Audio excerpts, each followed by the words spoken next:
Vale. Hola.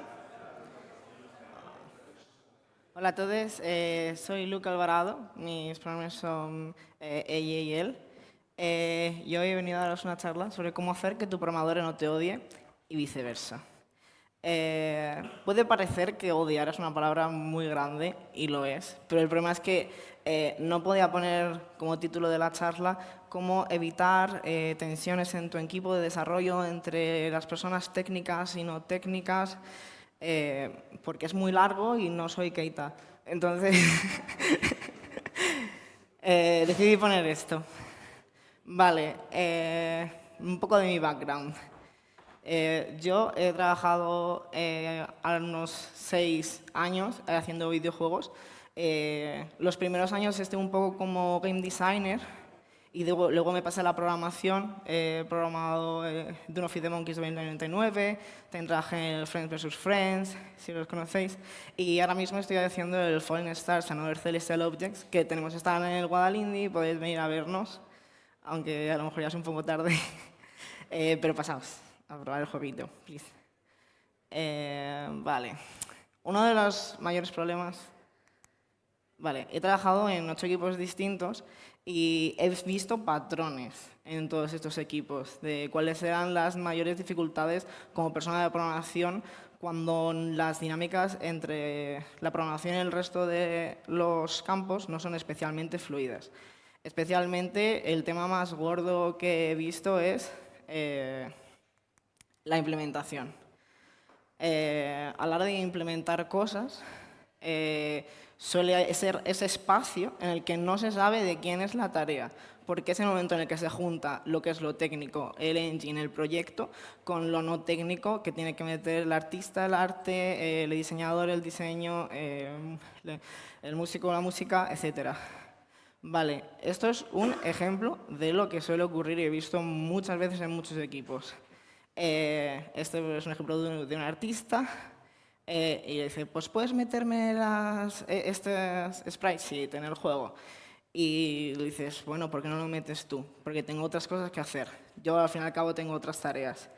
Y te pueden responder, no, bueno, pero es que no sé cómo meterlo sin romperlo, no se me da muy bien, me da cosita tocar el repositorio.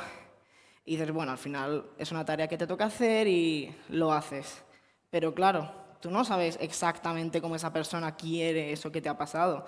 Entonces acabáis teniendo una hora, una charla, y te explica cómo quiere las cosas.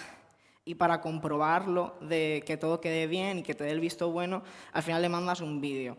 Podrías mandarle una build, que sería mejor que probase directamente la build, pero al final eso es mucho más complicado porque te lleva mucho más trabajo y acabas mandando un vídeo o una imagen o lo que sea. Y al final, y esa persona, si no está perfecto, porque es raro que esté perfecto porque tú no estás en su mente, te dice, no, ajusta esto un poquito, no sé qué, ajusta esto tal para allá.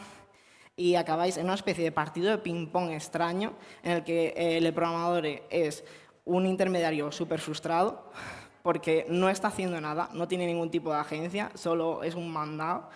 Y el artista no tiene el control total de su arte, de cómo va a quedar. Vale. Problemas que tiene este tipo de dinámicas.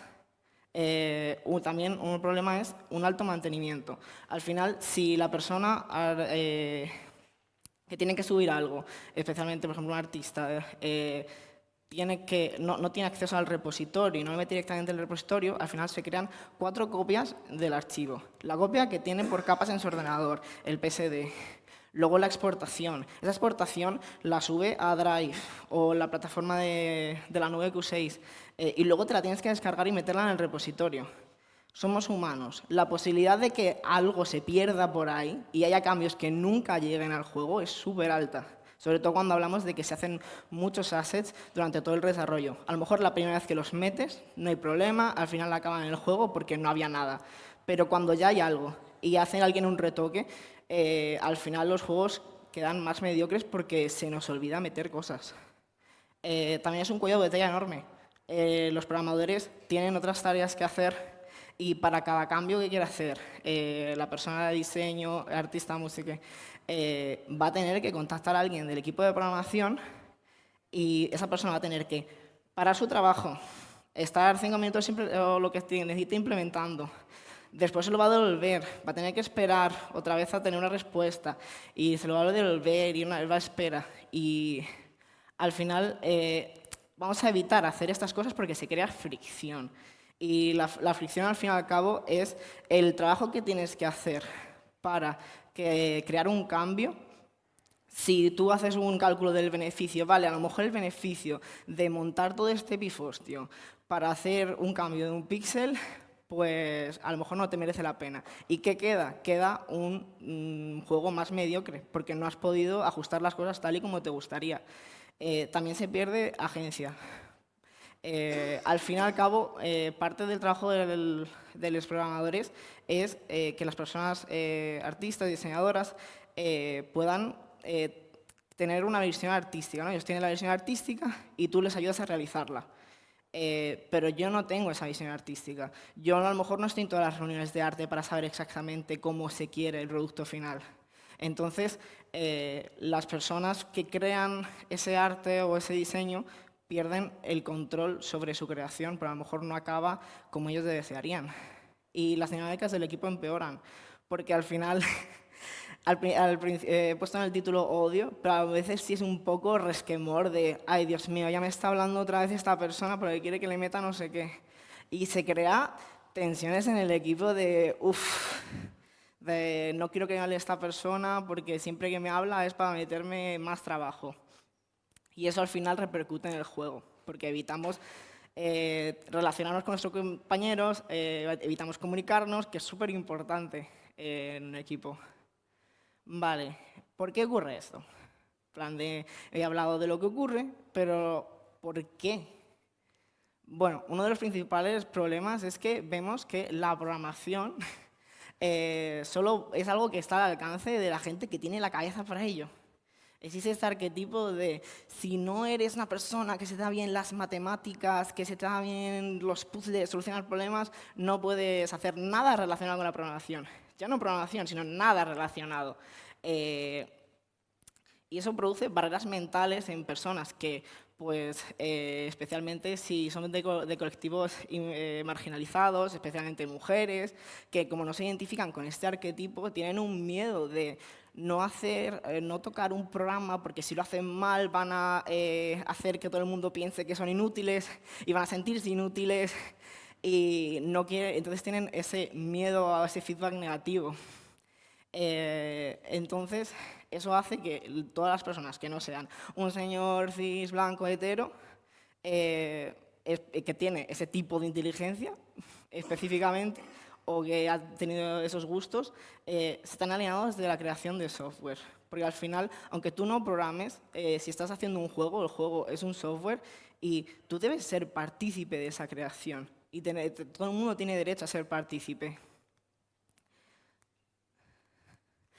Un ejemplo que voy a poner es de que existe esta barrera es que se venden muchos programas como esto no tiene programación, tú no tienes que programar nada. Es súper simple, es como, vale, puede que eso no parezca escribir un script típico, tradicional, tal. Eso es programación, lo siento. Eso es programar visualmente. Entonces, si una persona es capaz de hacer eso, ¿por qué de repente, o sea, porque lo asocia como, no es programación, es hacer eventos, es crear unas ramas de no sé qué?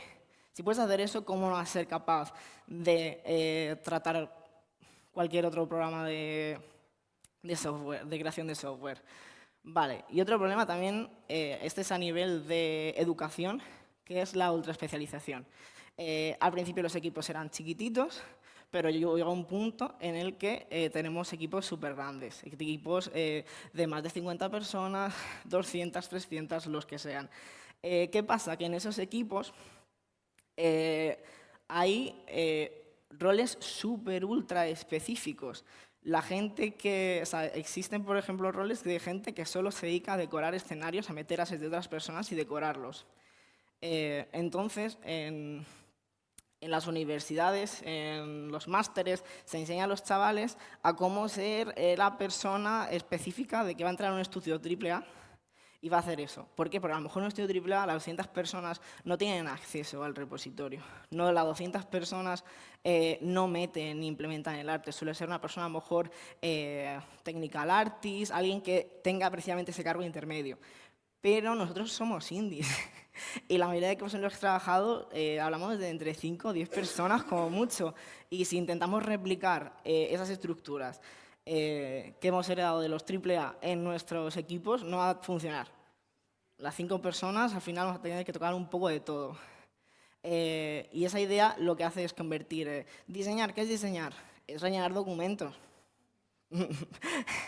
¿Qué es arte? Pues es dibujar y modelar y ya está. Hay que programar todo lo demás. Y como el arte y el diseño acaban en yo he hecho mi parte, yo he hecho la cosa externa al engine y aquí se termina, al final el juego acaba como un proyecto de universidad en el que cada uno hace su parte y luego ya lo mezclamos en el PowerPoint. Queda sin ningún tipo de coherencia. Vale. Problemas que he mencionado un poco antes, pero vamos a entrar un poco en detalle en ellos. Utilizar el software de control de versiones. ¿Qué es el software de control de versiones? Estoy hablando del repositorio, estoy hablando de usar Git, de Subversion, lo que sea. Me he encontrado mucha gente que se ve que tiene miedo a utilizar este tipo de softwares cuando son súper útiles. ¿Por qué? Porque el punto de un software de control de versiones es no perder trabajo si por lo que sea algo explota. Y también es poder hacer cambios y deshacerlos de forma súper fácil. ¿Qué pasa? El software de control de versiones no tiene por qué ser súper complejo de utilizar. Existen interfaces muy accesibles como Kraken, GitHub Desktop, Tortoise, que está tanto para Git como para Subversion. Siempre hay posibilidades de hacer que este software al final sea pulsar 4 botones cada X tiempo y ya está. También usa ramas. He visto mucho rechazo de utilizar ramas porque de repente todo es muy complicado. Pero son súper útiles, porque así cada uno puede trabajar en su lado. Porque mucha gente, sobre todo, se queja, ¿no?, de los conflictos, los merge son lo más problemático. Pero si solo tienes una rama, estás haciendo merge cada vez que haces un commit. Utilizar ramas precisamente te permite trabajar por tu lado y luego ya, cuando llegues al punto complicado de, vale, esto como lo uno, que lo hagas solo una vez y no constantemente. Otro, si sale un conflicto, respira hondo. En plan de, esto va también para los programadores, de no pasa nada, no se ha roto nada, a lo mejor alguien va a perder un poco de trabajo, pero tenéis que simplemente comunicaros, ¿vale? ¿Quién de los dos va a perder más trabajo? ¿Quién no le importa repetir lo que ya ha hecho? Tal. Obviamente, lo mejor es evitar los conflictos. Es evitar a tener que comunicarse, de decir, vale, voy a tocar esto, no lo toquéis. También esto evita la acumulación de recursos que he dicho antes. No tienes que tener 4 archivos distintos. Tienes tu copia de capas en Photoshop y tú directamente lo exportas en el repositorio. No hay intermediarios. La posibilidad de que no se suba tu trabajo es nula. Vale, los game engines. También hay mucho miedo a utilizar game engines. Depende de qué engines uses y de qué software utilices para crear videojuegos. Al fin y al cabo, los game engines son software específico para crear videojuegos y lo normal es que todas las personas del equipo sepan utilizarlos, porque todos hacemos videojuegos, hagamos el rol que hagamos. Las interfaces también pueden ser muy accesibles, igual que Git. Por ejemplo, es la creación de animaciones en Unity, a mi enemigo, y ese es Photoshop, mi enemigo. Pero los dos son iguales. Los dos tienen los mismos, utilizan keyframes, utilizan las características de posición con sus rombitos. Es lo mismo prácticamente. Lo único que te puede frenar para no aprender a usar esa nueva herramienta es esas barreras mentales que he hablado antes. De creer de, bueno, pues es que yo no se me va a ir dar bien porque esto es videojuego, esto es software, no como Photoshop. Y al final, cabo, las interfaces son lo mismo porque se copian unas de otras. también no es necesario utilizar Game Engines para programar en los Game Engines para entender cómo funciona un Game Engine.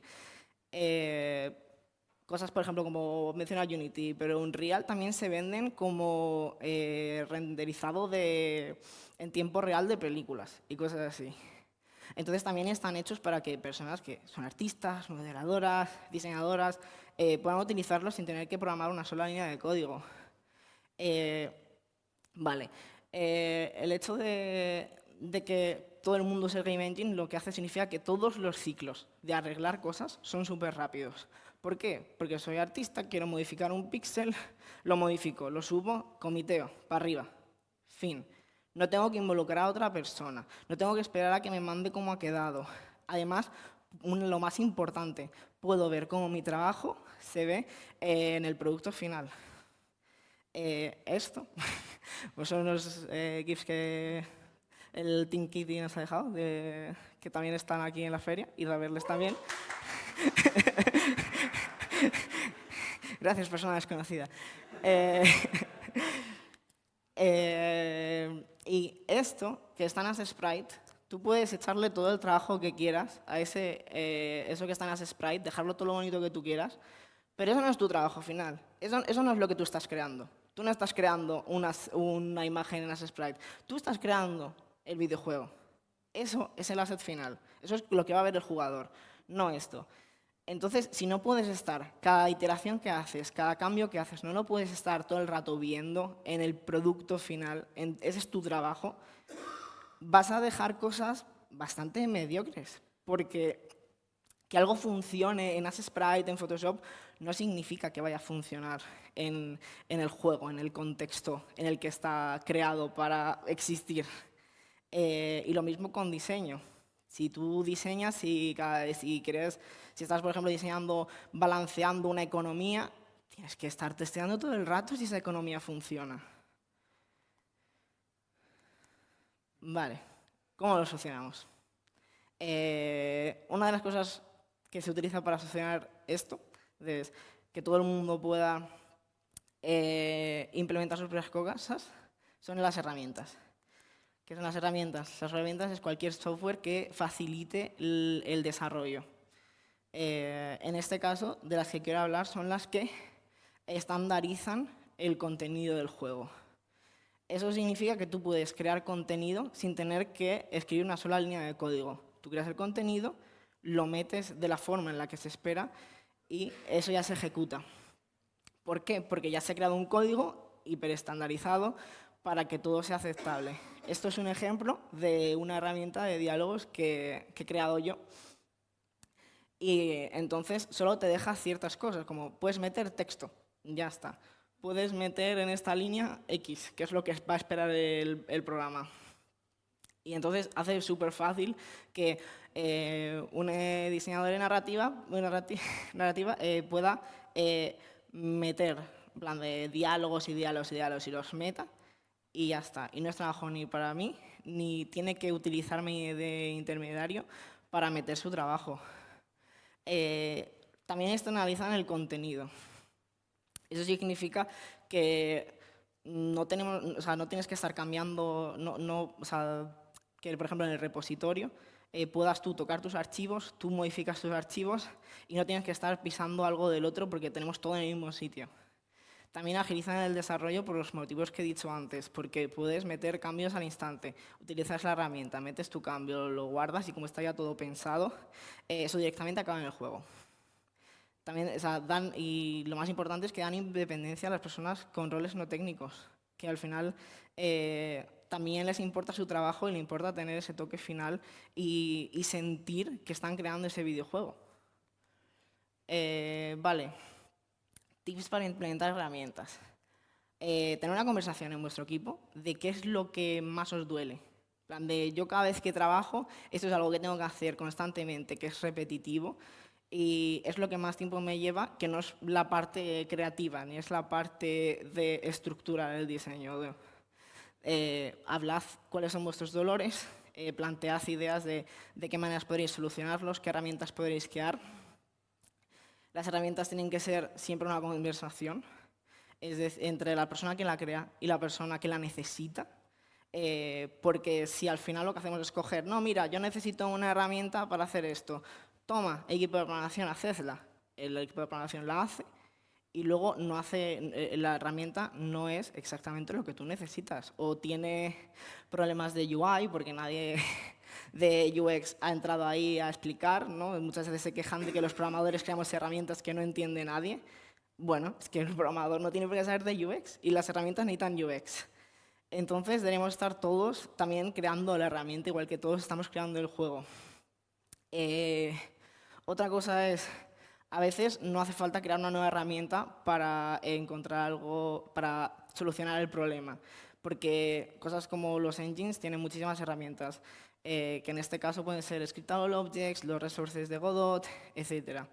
Que al final lo que hacen es externalizar datos. También podemos hacer editores custom y tal, pero lo que hacen es estandarizar y externar esos datos. Y también hacer la mejor herramienta es una tabla de un Excel. A veces lo que necesitamos es automatizar, coger los datos de un Excel, meterlos al proyecto. En este caso, por ejemplo, el ejemplo es la tabla de textos y de localización de un juego que estoy haciendo con Mau. Y lo que tiene, todos los IDs están marcados para que no necesitemos crear un resource de Godot para meterlo al juego. No necesitamos crear un resource de personaje, conversación al principio, carta, la conversación que sale si entregas la carta. No, no, no, no, no. Tú escribes texto, ¡pam!, tienes juego. Vale, tips de cómo usar estas herramientas. Usa siempre la misma versión. Las herramientas se van actualizando y si unas personas del equipo utilizan una versión y otras personas utilizan una versión especialmente superior, cuando cambiéis los archivos de uno y otro podéis estar rompiendo trabajo de vuestros compañeros porque a lo mejor no son compatibles las versiones. También las herramientas son un ente vivo constante que tienen que estar todo el rato actualizándose. No puede ser que te den una primera versión y diga, vale, esto hace lo que hace, aunque cada vez que quiera cambiar una cosa esto tengo que hacer un triple mortal hacia atrás. No, dilo. En plan de una vez la herramienta entra a producción y empiezas a tener que crear contenido de verdad. Porque esa herramienta se ha creado en un ambiente de testing, pero no en producción de verdad. Y cuando se mete una cantidad de contenido y de textos que no estaban previstas, de repente ves los mayores problemas de herramienta. Decídlo, sentado, decir, oye, mira, me he encontrado con este problema, vamos a arreglarlo.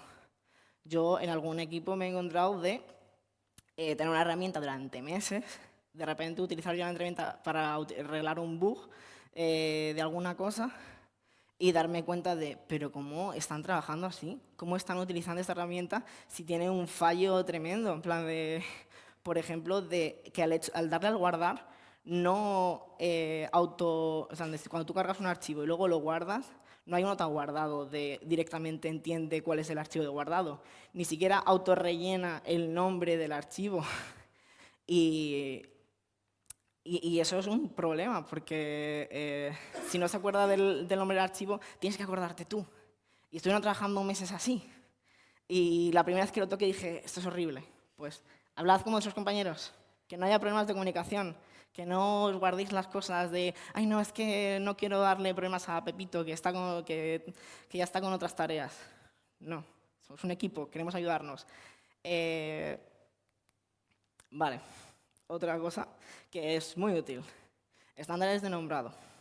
Todo el mundo cuando habla de estándares nombrados piensa en archivos, IDs, etc. No estoy hablando de eso, aunque un poco sí. Hablo de que todo el mundo en un equipo tiene que hablar el mismo idioma. Eso significa que no podemos llamar a las cosas del juego de distinta manera. No puede ser que alguien llame algo nivel y el otro equipo lo llame mapa, porque una vez vas a tener una conversación y no os vais a entender. Y eso al final se traduce en, vale, pues esa cultura que tenemos se cala en la documentación. Y en la documentación, si yo estoy haciendo un cambio y quiero chequear la documentación para ver qué es, si yo estoy buscando el nombre mapa y en el y no encuentro nada porque le han puesto otro nombre en la documentación no sirve para nada. La documentación está para ser útil, no para simplemente tú tengas ahí un montón de ideas. La documentación es algo que todo el mundo debería ser capaz de entender. Y esa documentación esa cultura acaba en el código. Y ese código que tú haces con esos nombres que has creado, acaban nombrando los archivos. Entonces, si un compañero, en plan de un artista, llama a sus archivos de una manera y tú los llamas de otra, en plan del artista metido nivel 1, pero tú en programación los llamas mapa y los objetos que creas para esos mapas se llaman mapa. Entonces, cuando quieras buscar las cosas no las vas a encontrar. Y también los CSVs, que por lo que he dicho antes son súper importantes. ¿Cuál es el poder del nombrado? La mejor comunicación. Sé de anécdotas de gente que ha tenido conversaciones durante horas horribles, porque al final los dos estaban hablando de elementos distintos del juego. Uno estaba hablando de los finales de una quest o los finales de una quest, y otro estaba hablando de los finales del juego. Y no se entendían. Y no es normal. Poned las cosas nombres que no sean lo mismo en distintas partes. O al menos siempre aclarar el contexto. ¿Para qué sirven? Para encontrar las cosas fáciles. Cuando quieres implementar las cosas, tú lo que quieres es decir, vale, voy a buscar todas las cosas que se llaman foto.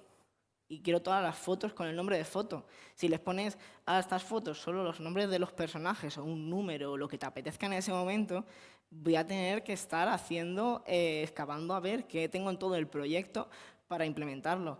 Va a ser mucho más lío. Además, también ayuda a lo que dije de la automatización. Puedo cargar estas fotos directamente si todas tienen el mismo nombre y el mismo estándar de 1, 2, 3. Vale. Otra cosa importante es entender qué es el archivo. A veces yo quiero saber qué es el archivo sin tener que abrir el archivo, porque es una pérdida de tiempo abrir el archivo. Si tú me pones eso, un nombre de personaje. Este personaje se llama Kaz, así que la imagen, o sea, todas las imágenes de este personaje se llaman Kaz. Vale, pero ¿qué es? ¿Es la tabla de animaciones?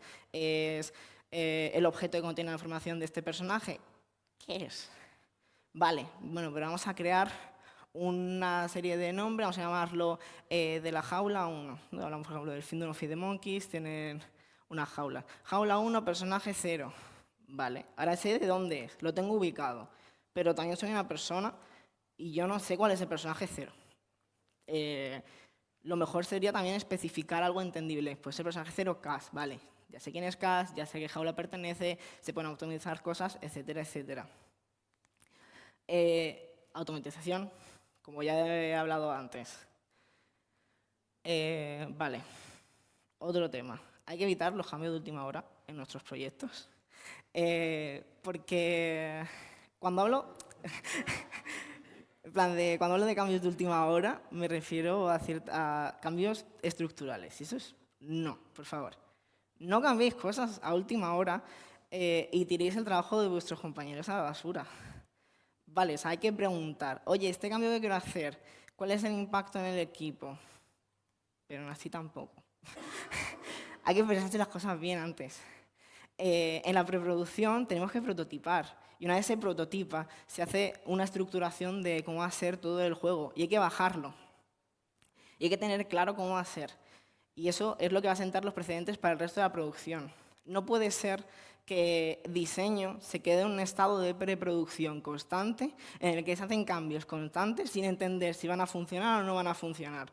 No, una vez se acaba la preproducción, se hace un prototipo que se va a tirar a la basura con código fatal, porque es lo que lleva a crear constantes cambios, crear un código ininteligible, y eso se tira, y se ha probado. Ahora todo va bien.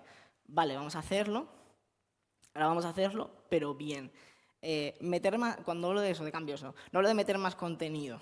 Depende también esto del contexto, ¿no? De no metas más contenido a 2 días de sacar una build. No. Porque eso no se va a poder testear. Hablo sobre todo de cambios de estructura. No me puedes cambiar la estructura de un juego a 6 meses de que salga. Claro, depende del tamaño del proyecto, pero en un proyecto de 2 años no puedes cambiarlo tan tarde. Sobre todo porque en principio vas a tener que hacer mucho trabajo y que es frustrante. También lo tercero es que esa cosa nueva que metes, como no está entendida dentro de la estructura del juego, va a quedar como un tumor ahí dentro. Lo vas a meter a la fuerza y no va a parecerse a nada de lo que hay en el resto del juego.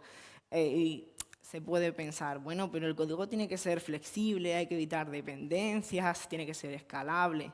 Sí, tiene que ser escalable, pero no escalable a todas las direcciones posibles. Tiene que ser escalable hacia lo que se decida en un principio que debe ser escalable. Porque hacer código escalable cuesta tiempo, cuesta trabajo.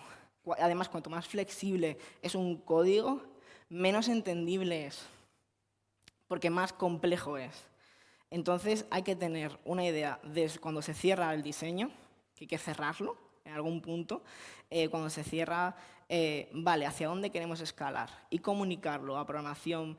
Hey, esto aún no lo hemos decidido, pero creemos que nos gustaría hacer esto si se puede, que aún estamos testeándolo.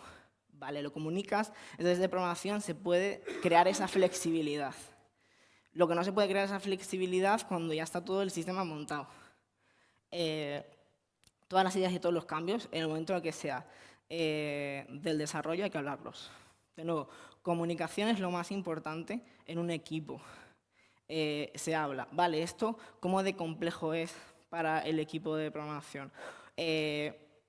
¿Cuánto os va a costar? A lo mejor pues, un cambio puede ser súper fácil y, oye, ¿podéis hacer este cambio? Y te digo, mira, sí, justo, tal como lo hemos hecho, súper fácil hacer lo que tú me estás pidiendo. O podemos hablar de meses y meses de trabajo de varias personas en el equipo para poder hacer ese cambio que me estás pidiendo, que a lo mejor no mejora tanto como el coste que es en el juego. Y al final el juego es el que se ve perjudicado, pero bueno, lo peor es que se ven perjudicados tus compañeros, que tienen una frustración encima que no pueden con ella y te van a tener tirria. Y así no trabaja un equipo. En resumen, si todo es de equipo, tenemos control sobre nuestro trabajo, usamos herramientas intuitivas, usamos los mismos nombres y editamos cambios de última hora, vamos a tener juegos más coherentes y además hechos por gente menos estresada, que es muy importante.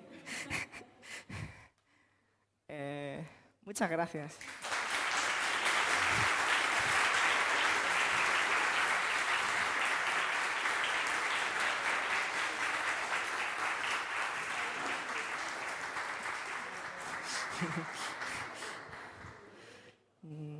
Ruegos, dudas, sugerencias.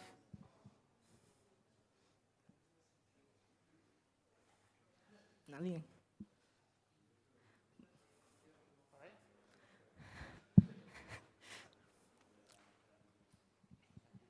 Bueno, muchas gracias, la charla ha sido muy interesante. Yo tengo una duda de, estas cosas son todas necesarias, muy importantes, pero a veces cuando tratas este problema con el equipo dicen no hay tiempo para tratar estas cosas o aunque se haga mal, pues se hace así para ir más rápido. ¿Cómo se puede convencer al resto del equipo para implementar estas medidas? Es cierto, en plan, de muchos problemas que te puedes encontrar son a nivel producción de no, vamos a hacerlo como siempre y tiramos para allá y esto a lo mejor requiere una inversión de tiempo inicial que no están dispuestos a asumir. Pues te diría que, en plan, de les explicases que a lo mejor esto es un cambio que en el momento cuesta un tiempo, pero a la larga el equipo va a seguir mucho más rápido, mucho más fluido.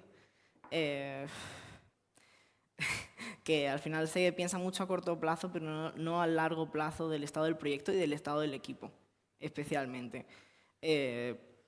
Porque a lo mejor este proyecto vais a tardar un poco más, pero a lo mejor el siguiente ya vais súper rápido. Y hay que tener esa perspectiva más a largo plazo. Gracias.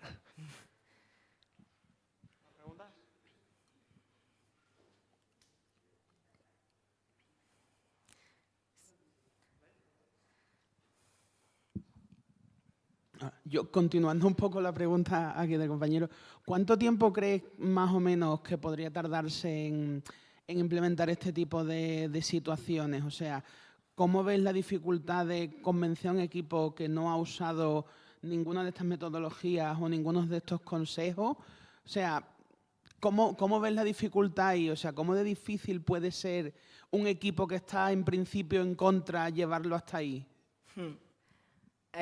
Si todo el mundo dice sí, genial, vamos a hacerlo, vamos a intentarlo.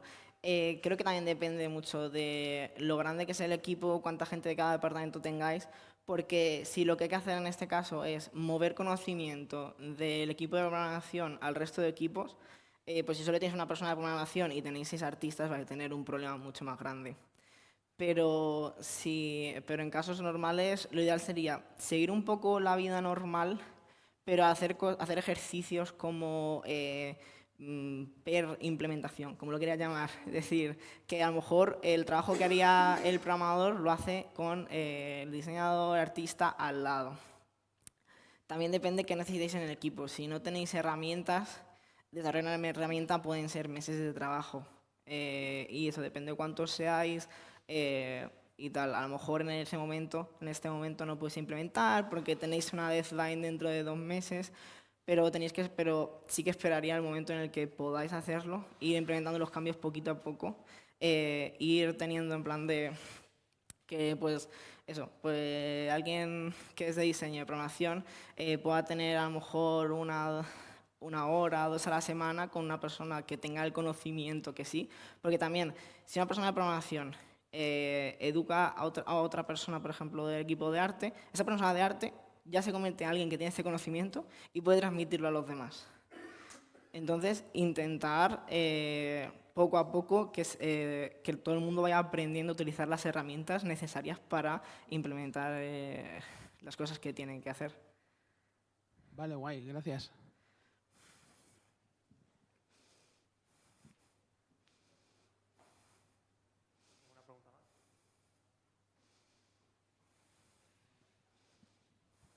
Bueno, primero de todo, muchas gracias por la charla. Es una situación en la que, de hecho, yo ahora estoy un poco con nuestro estudio también y ha sido muy interesante ver esta perspectiva también. Y es como, en situaciones donde sea un equipo también más pequeño, que donde haya un equipo más artístico que no tiene conocimiento incluso de game engines, y donde el programador, en este caso, yo tampoco tengo tanto tiempo como para explicar todas estas metodologías o crear herramientas nuevas, no sé si tienes alguna recomendación específica de algunos recursos o lecturas que podríamos compartir también para que haya un poco de ese trabajo que no dependa tanto de mí si no tengo tanto tiempo para trabajarlo. A ver, o sea, si el proyecto dices, ya está avanzado, no hay tiempo para hacer herramientas, porque de nuevo, si estamos empezando un proyecto, la herramienta al final le va a ahorrar trabajo a ese programador y es algo que tiene que entender. Pero si ya estáis muy avanzados y estos cambios no se pueden hacer porque es una inversión demasiado grande, lo que pueden hacer las personas no técnicas que tengan interés en tener las mejores dinámicas es hacerse algún curso, aprender por sí solas. Y a lo mejor no vas a poder implementar tus diálogos tú sole porque no tenéis la herramienta, pero meter cosas chiquitas, imágenes, tal, simplemente el actualizar archivos del proyecto es algo que sí que se puede hacer en cualquier momento y aunque sea algo pequeño, ya empieza a meter esa pata en ese cambio de dinámicas. Vale, guay, genial, gracias. Sí, cosas más pequeñitas para ir como construyendo. Guay.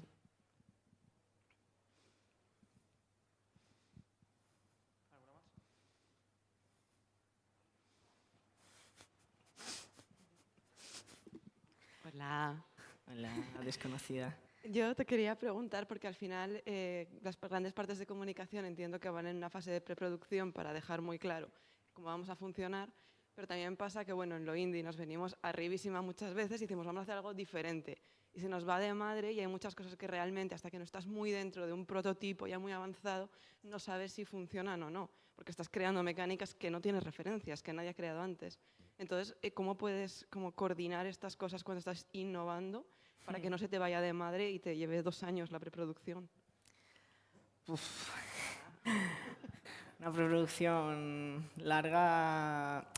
Es cierto que la pregunta es, ¿esas cosas en las que están innovando va a cambiar fundamentalmente el proyecto? Porque si necesitas 2 años para terminar el diseño de un juego, en esos 2 años posiblemente se ha hecho código que se vaya a tener que tirar a la basura. Tienes ahí mareados a los programadores de unas maneras.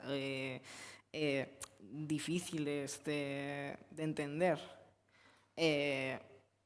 Posiblemente nadie quiera trabajar en esa situación, que es un problema. Pero bueno, si estás innovando, diría de aceptar que ese código no va a ser buen código, se va a tirar a la basura, y una vez ya solidifiquéis, ya sí se empieza a hacer las cosas desde el principio. Otra cosa que a lo mejor se puede hacer, si tenéis una base, pero estáis innovando en una mecánica en concreto, se prototipa esa mecánica en concreto de forma muy guarra, y luego se hace en una rama, se prueba, y una vez se diga, ok, esta mecánica nos parece bien, se tira y se rehace esa mecánica, pero ya con un sentido. Muchas gracias. ¿Alguna pregunta más?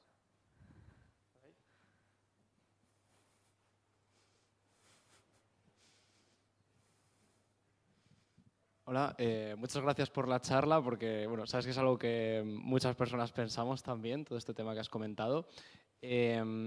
Hay una cosa que a mí me ocurre mucho con este tema y es que cuando trabajo con artistas, por ejemplo, una cosa que les pasa es que les puedes hablar de todo esto y de cómo esto les puede ayudar a que el proyecto avance, pero sienten mucho miedo a decir, joder, es que creo que la voy a cagar, creo que lo voy a romper, creo que si estoy tocando el control de versiones al final vamos a ir más lento porque voy a cargármelo todo. Entonces, ¿cómo gestionas el tema de empoderar a los artistas o a la gente que tiene miedo a tocar cosas técnicas para que se atrevan y no estén ahí acojonados con hostia? Vale.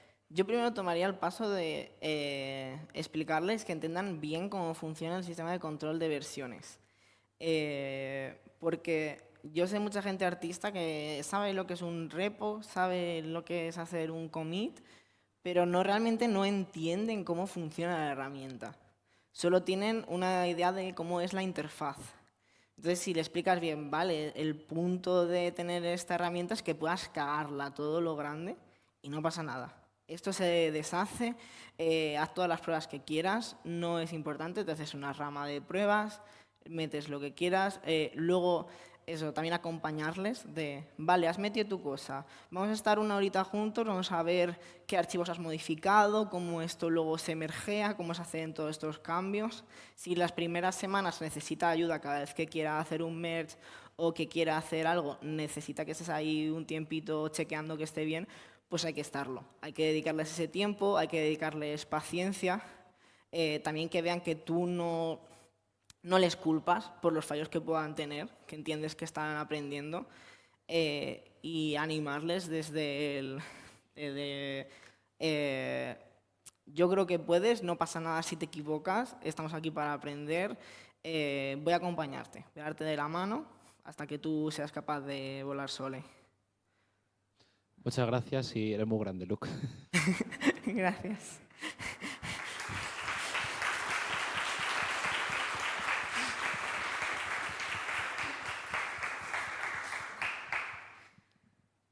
No sé si hay alguna pregunta más.